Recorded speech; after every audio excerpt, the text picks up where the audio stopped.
Et si tu veux, par rapport à ces témoignages qu'il y a de personnes qui ont vécu, parce que tout est venu de là, hein, ces personnes qui ont connu des arrêts cardiaques et qui ont vécu ces scènes, il y a deux façons de considérer les choses de manière très logique. Soit on considère que l'expérience n'existe pas, que c'est une hallucination due à un dysfonctionnement du cerveau qui manque d'oxygène, et il faut bien reconnaître qu'actuellement c'est la pensée dominante dans le monde médical et scientifique, soit on dit que l'expérience est réelle, que ce n'est pas une hallucination.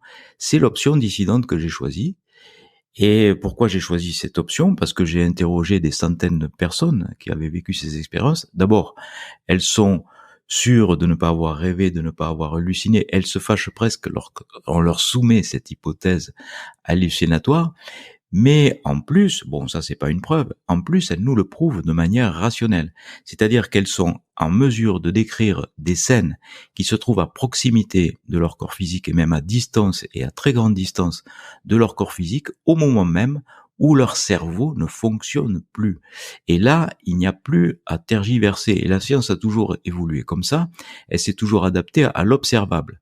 Ce n'est pas parce que des phénomènes observés ne rentrent pas dans les cadres qu'on s'est fixé ou ne rentre plus dans les cadres qu'on s'est fixés d'ailleurs arbitrairement, que l'on doit les rejeter en disant ils n'existent pas parce qu'ils ne répondent pas aux critères que l'on s'est fixés dans les dogmes que l'on s'est donnés.